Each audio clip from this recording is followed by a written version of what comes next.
If you're looking for stories that truly touch the heart, that show how life can change completely in a matter of minutes, make sure to subscribe to the channel for more content like this. Now, get ready to discover the extraordinary journey of Olivia Harrison. On that October night in 2004, the rain battered the streets of Springfield, as if the sky shared in Olivia Harrison's despair.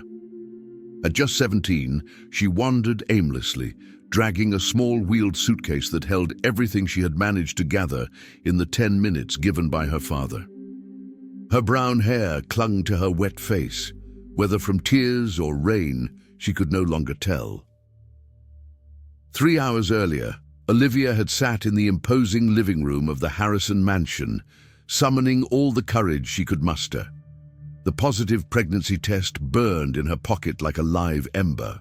Her parents, Robert and Margaret Harrison, stared at her with expressions that fluctuated between curiosity and impatience. "I'm pregnant," she finally said, her voice barely above a whisper. The silence that followed was deafening. Margaret covered her mouth with her hand, while Robert, a tall and imposing man, a Harvard graduate and CEO of Harrison Industries, transformed into a mask of suppressed fury. "Are you sure?" Margaret asked, her voice faltering. "3 tests confirmed it," Olivia replied, trying to maintain her composure. Robert slowly rose, like a judge about to deliver a death sentence.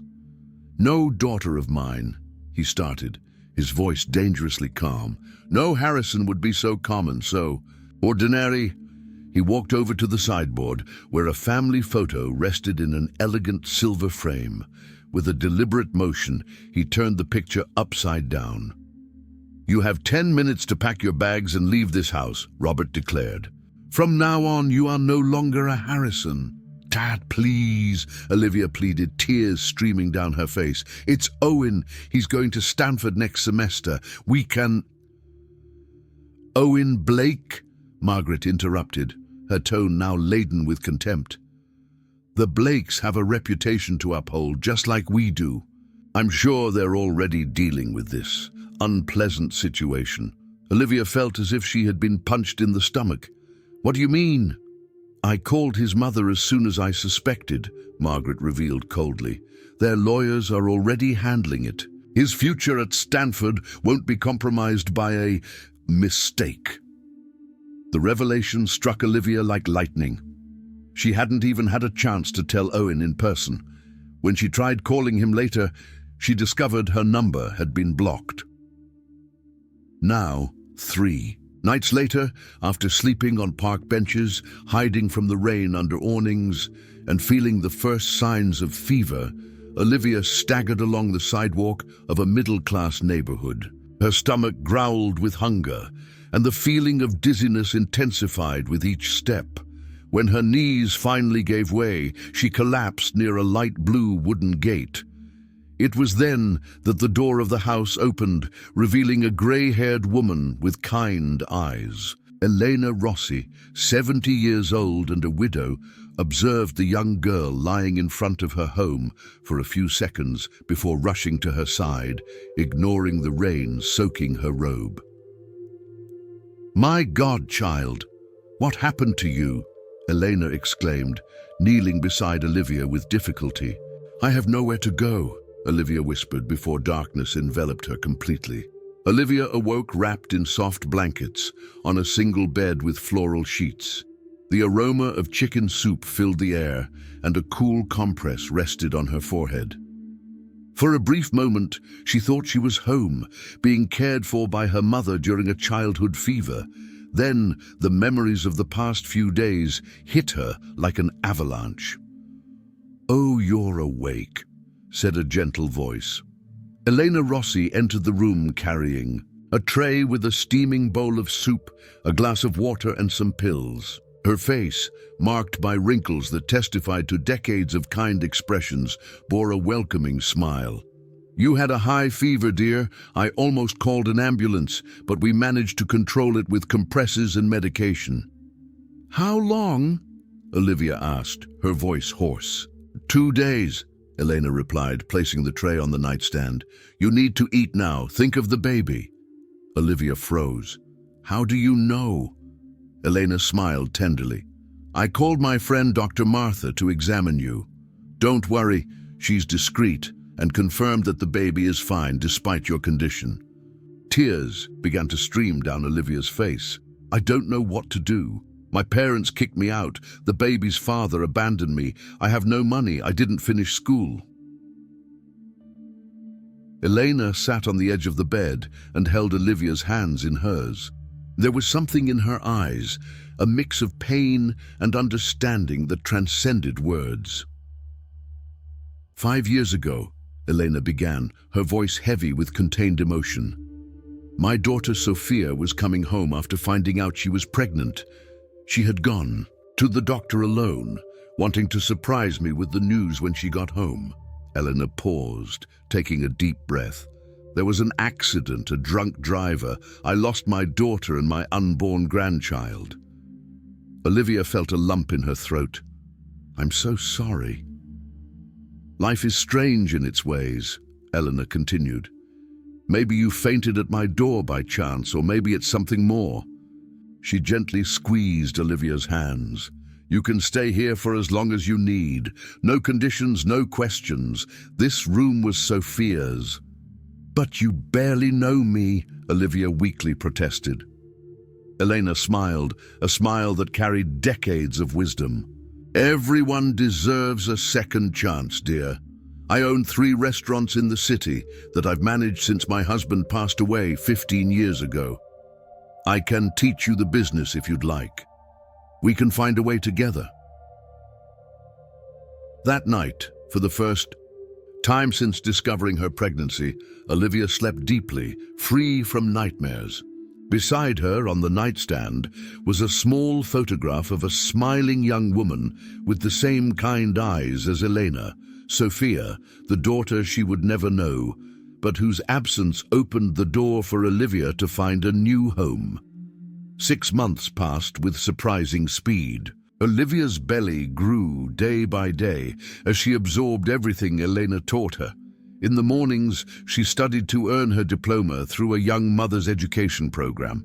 In the afternoons, she accompanied Elena to the restaurants, learning about management, accounting, and employee and customer relations. "The numbers never lie, Olivia," Elena would say as they reviewed financial spreadsheets in the office of Elena's Bistro, the main restaurant.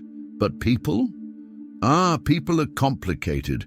The secret to a good business is understanding both." Olivia absorbed every lesson eagerly. For the first time in her life, she felt truly valued, not for her last name or appearance, but for her ability to learn and grow. Elena never treated her like a helpless teenager, but as an equal, a partner. On a sunny morning in May 2005, Olivia felt the first contractions while organizing the lunch menus. Elena, realizing immediately what was happening, guided her to the car with a calm that only experience could provide.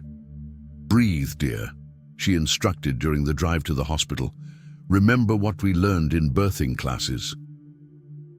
After 17 hours of labor, Seagar Harrison was born, a healthy boy weighing 3 kilos and 400 grams, with intense blue eyes that vaguely resembled Owen's, but with the determined chin that was Olivia's trademark.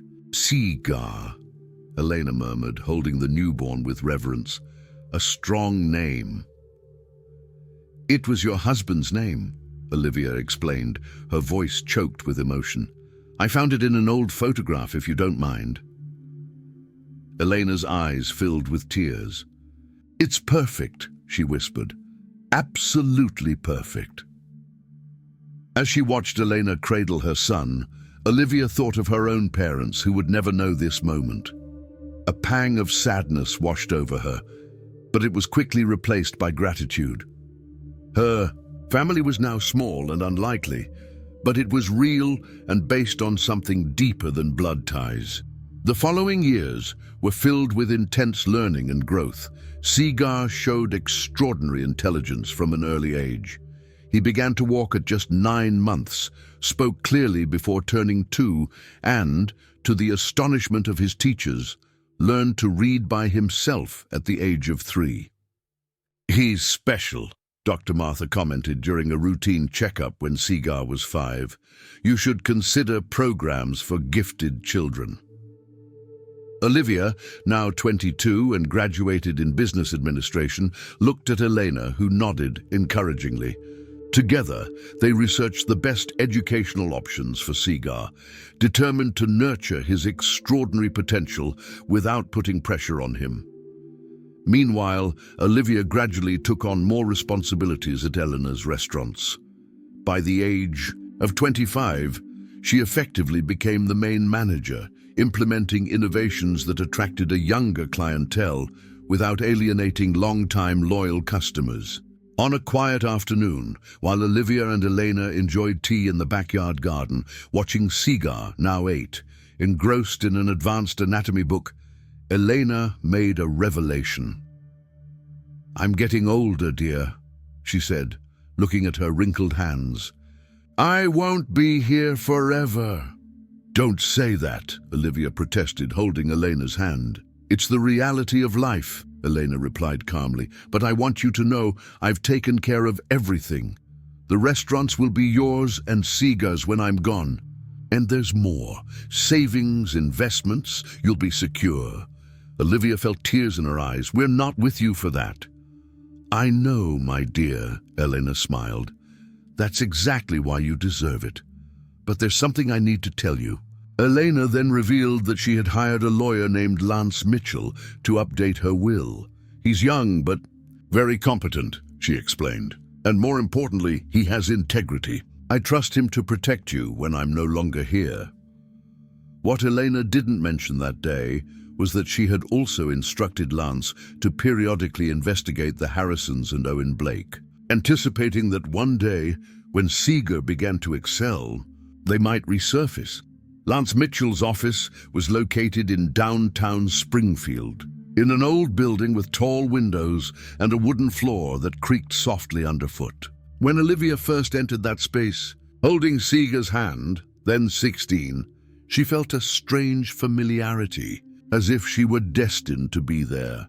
Lance rose to greet them, a 36-year-old man with piercing green eyes and a warm smile that lit up his entire face. He wore a well-tailored grey suit, but without the intimidating formality that Olivia associated with the lawyers who frequented her parents' home.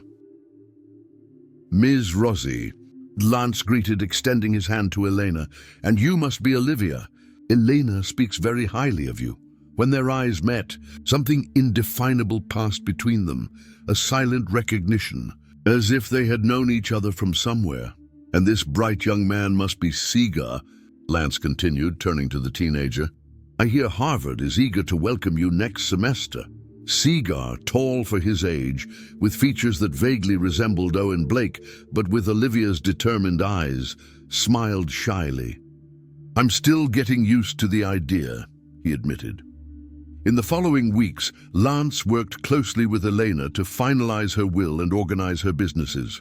During this process, he and Olivia developed a friendship that gradually began to deepen into something more.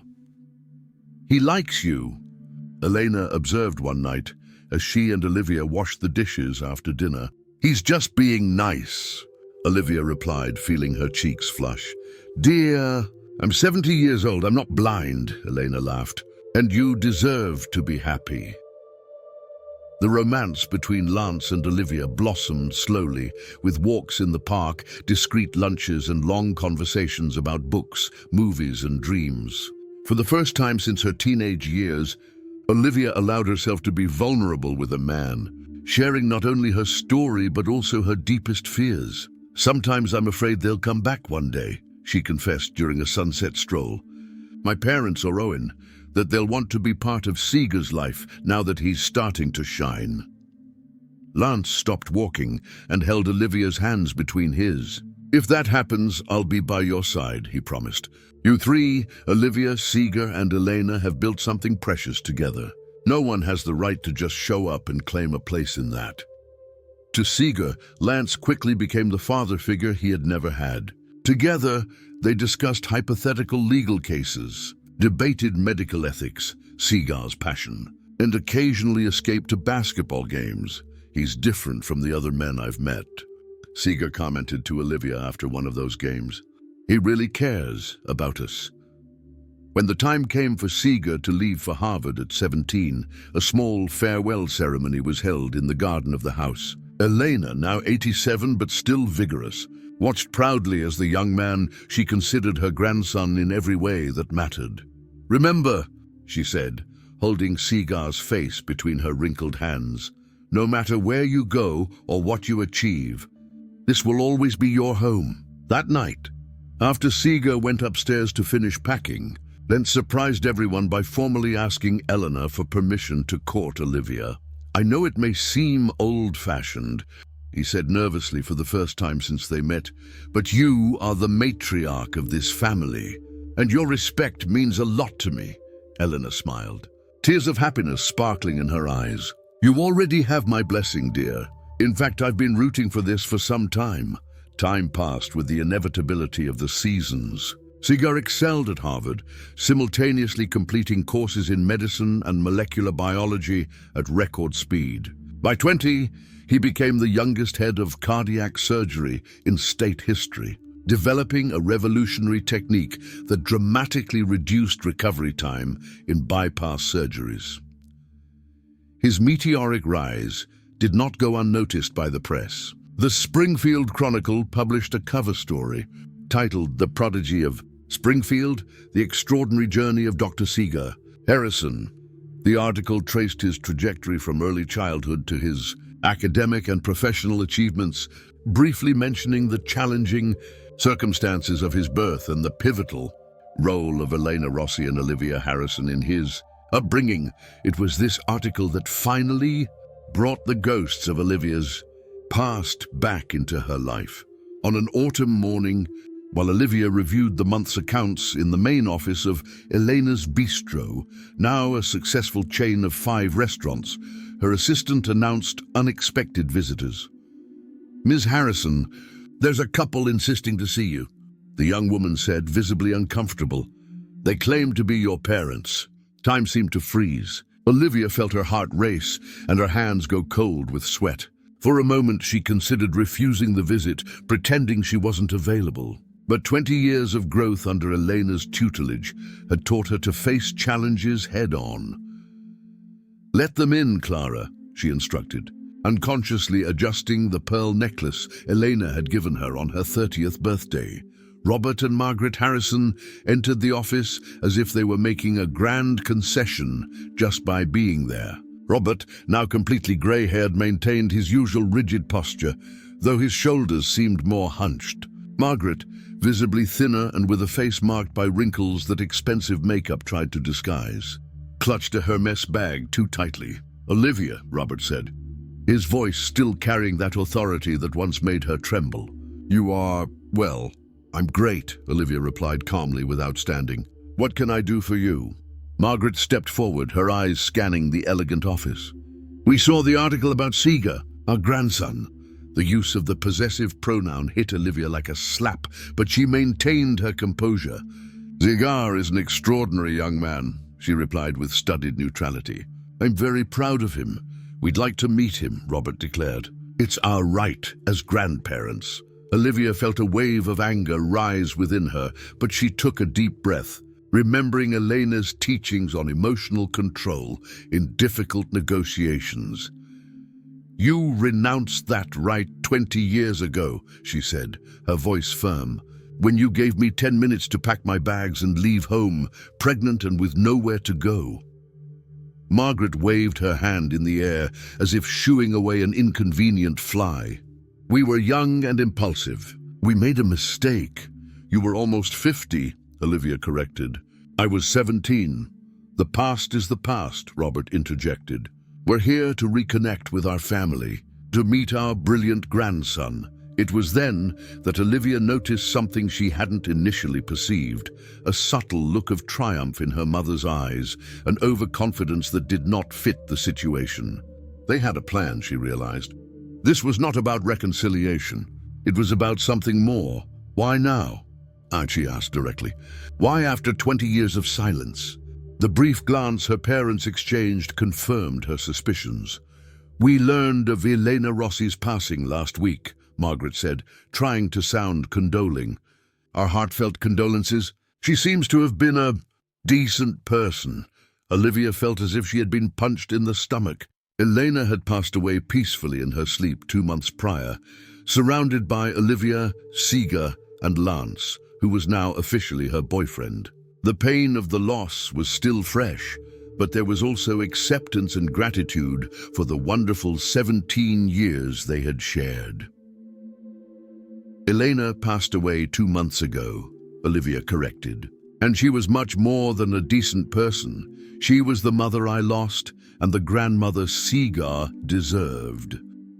Of course, Robert hurried to say, and we're sure she left you comfortable. There it was. The true reason for their visit. I believe our conversation has come to an end, Olivia declared, standing up. They tend to be Yinville. If you wish to establish any kind of relationship with Seeger, he is an adult and can make his own decisions. I can pass your contact on to him. Actually, Margaret interjected with a calculated smile, we've already contacted him. We're having lunch together tomorrow. This revelation caught Olivia off guard, but before she could respond, the office door opened, revealing a figure she hadn't seen in 20 years, Owen Blake, now 37, dressed in an expensive suit and sporting a rehearsed smile that didn't reach his eyes. Hello, Olivia, he said, entering uninvited. It's been a while.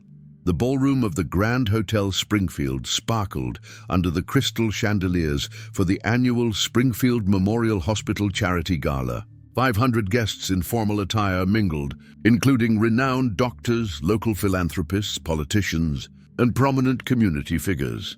At the center of it all was Dr. Seeger Harrison, the young prodigy surgeon whose new pediatric cardiology wing would be inaugurated that night. Beside him, Olivia radiated maternal pride, stunning in a navy blue dress that Elena had helped her choose months before. Anticipating this moment, Lance Mitchell stood nearby, elegant in his tuxedo, occasionally touching the small velvet box in his inner jacket pocket, a ring he planned to offer Olivia when the right moment arose. In the weeks following the reappearance of the Harrisons and Owen Blake, a silent war of manipulation had unfolded. The Harrisons sent expensive gifts to Seeger, tried to get close to his colleagues, and even suggested funding a new line of research in his name.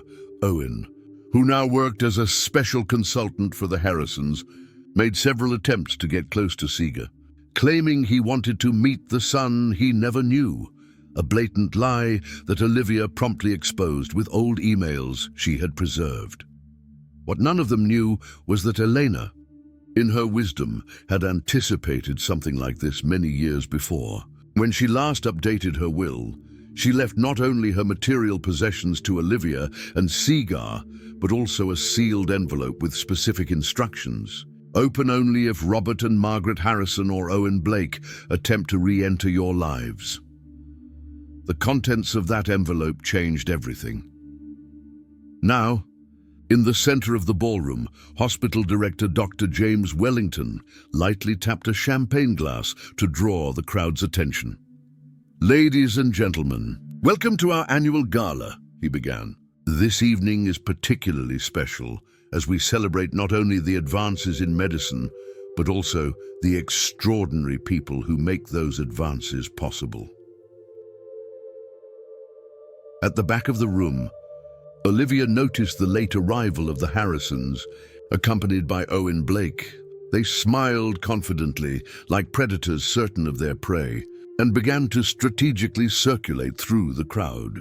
It is with immense pride that I invite to the stage our guest of honor, Dr. Seeger Harrison, Dr. Wellington announced. Applause echoed through the hall as Seeger ascended the stage with the same understated grace he had inherited from Eleanor. At 20, he already commanded respect, combining sharp intelligence with genuine compassion for his patients. "Thank you all for being here tonight," Seeger began, his voice clear and confident. "Before we discuss the new pediatric wing, I'd like to share a personal story that few know." A murmur of interest ran through the crowd. At the back of the room, the Harrisons straightened, ready for the moment they would be publicly recognized as the prodigy's grandparents. "When my mother was 17, pregnant and abandoned by her family, and the man who should have been my father, an extraordinary woman opened not only her door but her heart," Seeger continued. "Elena Rossi taught me that family isn't defined by DNA, but by the people who stand by you when the world turns its back." The Harrisons exchanged worried glances while Owen visibly paled.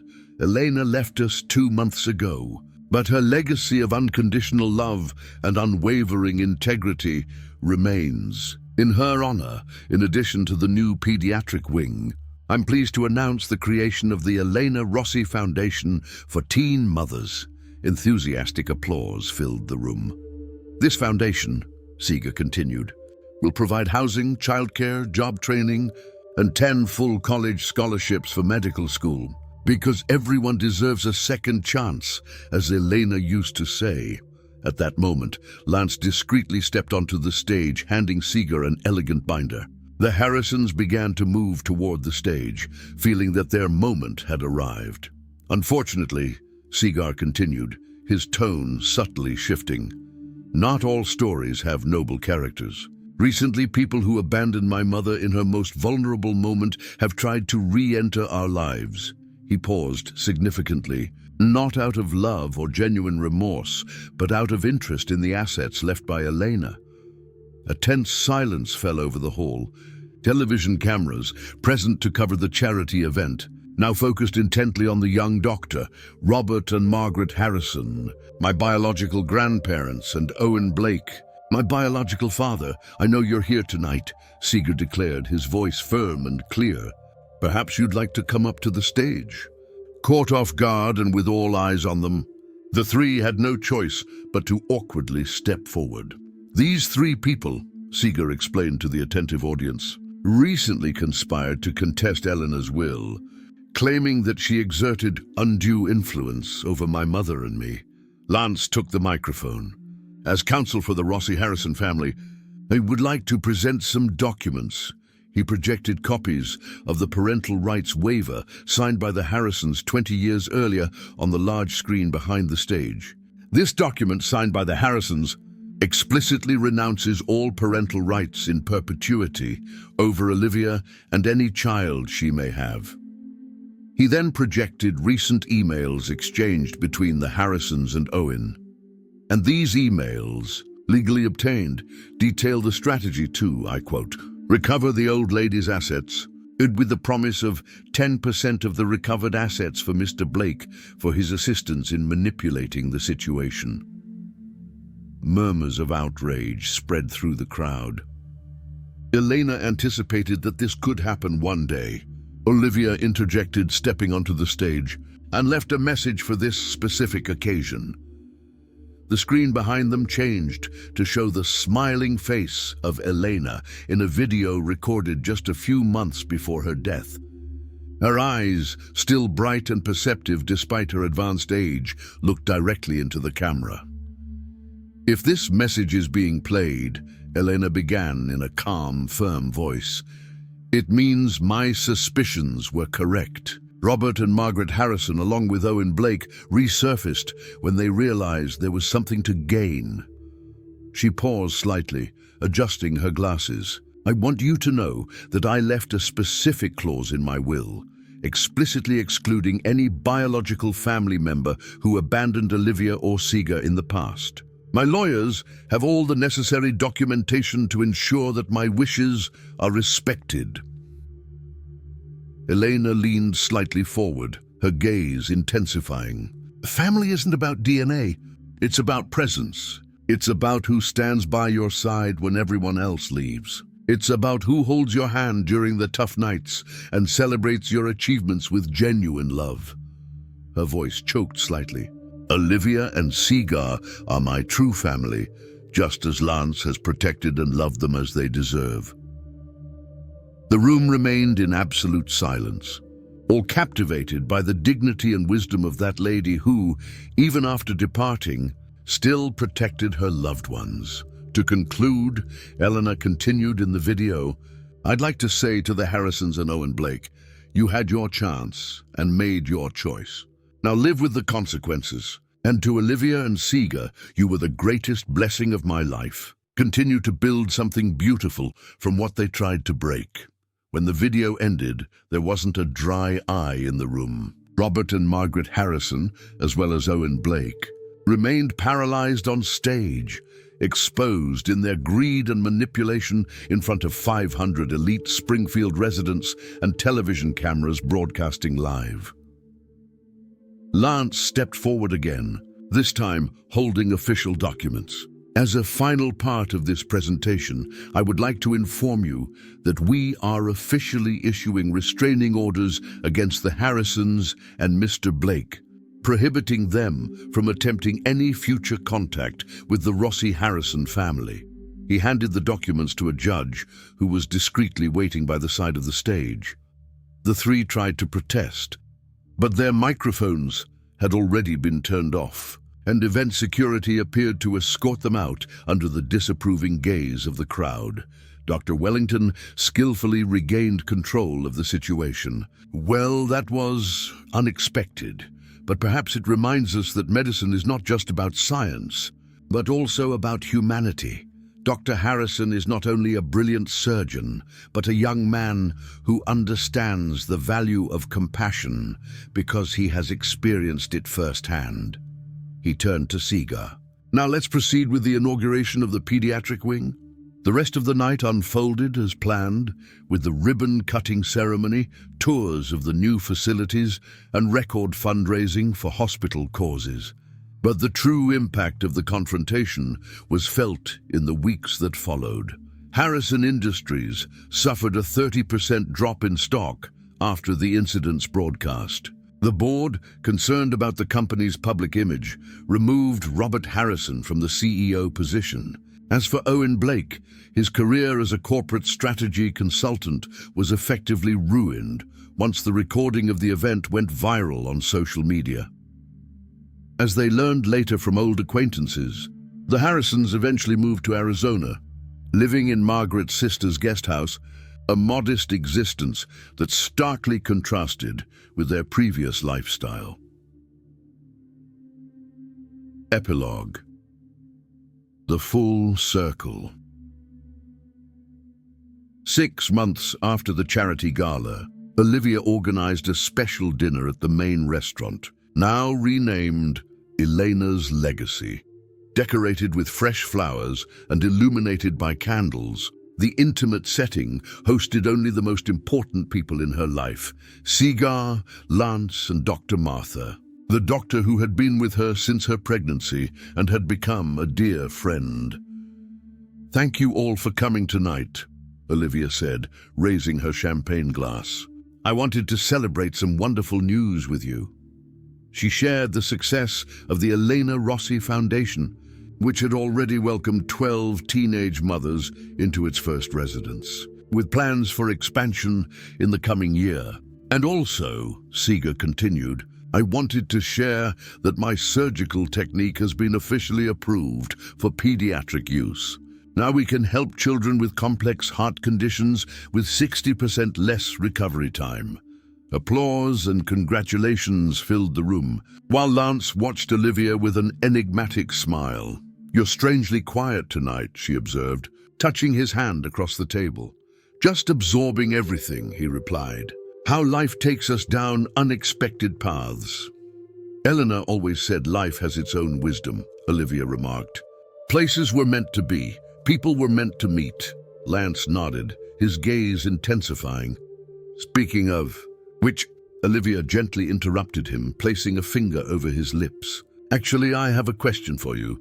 Under the surprised gazes of everyone, especially Lance, Olivia stood up from her chair and, to everyone's astonishment, knelt beside him. "Lance Mitchell," she said, her voice steady despite the emotion.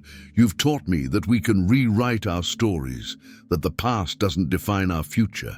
You've loved not only me, but also Seagar, as if we've been your family all along." She pulled out a small velvet box from her dress pocket. "Would you honor me by marrying me?" Lance, for the first time since they had met, was completely speechless.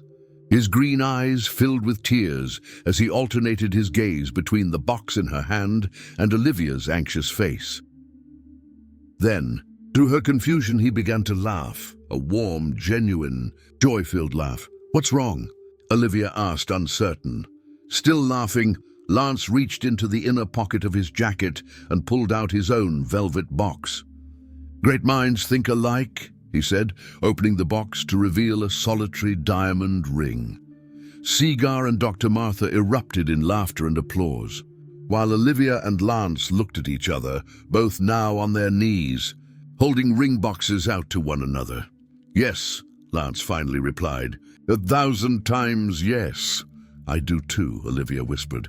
In that moment, as they exchanged rings and shared a tender kiss under the heartfelt applause of Seagar and Martha, Olivia felt a warm presence, as if Eleanor were there smiling at them. The circle was complete. The abandoned girl had found not just shelter, but true love. The boy, rejected by his biological father, had become a man who saved lives. And the family they built together, not by blood, but by choice, was stronger and more genuine than any genetic bond could ever be. Later that night, when everyone had left and only Olivia and Lance remained in the empty restaurant, she looked out the window at the starry sky. "Thank you, Elena," she whispered. "For everything." Lance hugged her from behind, resting his chin on her shoulder. "She would be so proud of you. Of all of us," Olivia corrected, turning to face him. "For building something beautiful from what they tried to break." And as the newly engaged couple left the restaurant hand in hand, a particularly bright star twinkled in the night sky, as if Elena Rossi was winking at them, blessing the next chapter of their extraordinary family journey. If you were moved by this story of resilience, family, and second chances, don't forget to subscribe to the channel. Leave your like and share your thoughts in the comments. Stories like Olivia and Elena's remind us that family is who welcomes us in difficult moments, and that it's always possible to rebuild life with love and dignity. Thank you for following the reflection of love.